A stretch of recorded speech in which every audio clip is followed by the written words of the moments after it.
We are talking about school safety and security here today on Envision. I'm Deanne Conrad with Dr. Brian Maher, our superintendent.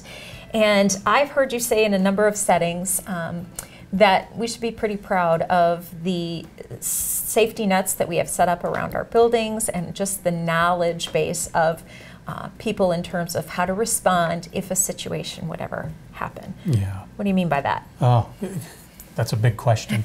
I'll start with this. When you think about schools, you think about playgrounds, you think about buildings, you think about 25,000 students when you think about the pre-K students, and another 3,400 adults.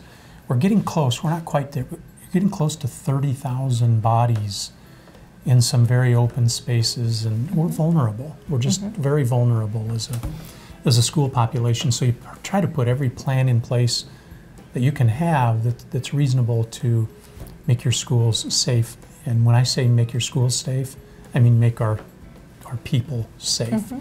So I was surprised when I got here 2 years ago now. I'm in my third year to see all of the different levels that we have to communicate and to plan.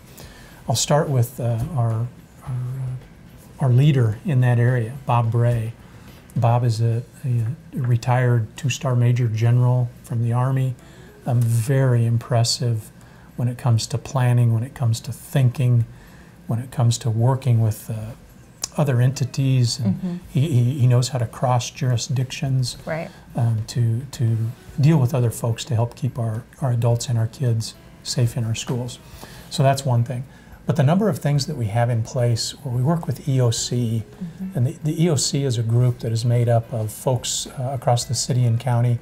We've got both Minnehaha and Lincoln County there. We've got the Sioux Falls Police Department there. We've got the Sioux Falls Fire there, Emergency Management Services, Red Cross, and a number of groups that I need to stop there because I'm going to forget.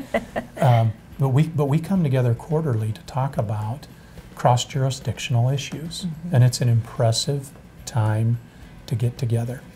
From there, we have a group where we bring many of those same folks together and talk about, at our group here, help me with the name. The Safe and Secure Schools Council. It's a mouthful. Safe and Secure School Council. We just met here very recently to talk about a reunification plan, just all sorts of drills that we have. When you're my age, all you remember is the fire drills that you did as a kid. Right. But we do a lot more than that now to keep our kids safe and to keep our adults safe.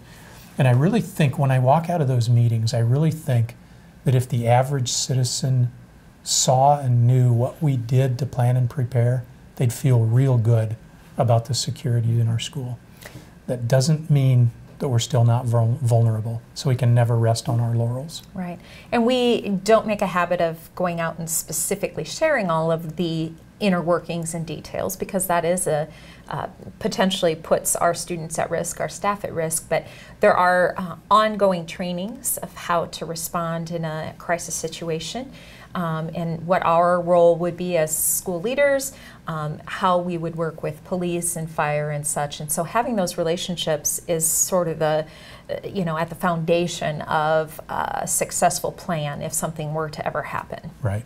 Two things. Number one, not so long ago we had an incident management team training session. You and I were both part of that. A number of other people from across the district were there.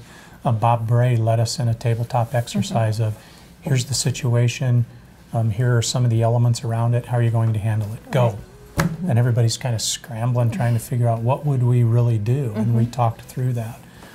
The second piece there that I think is really important also is I like to tell the community as much as I can about what we were doing. So I've talked to Bob about, wouldn't it be nice to tell our community this regarding safety and security?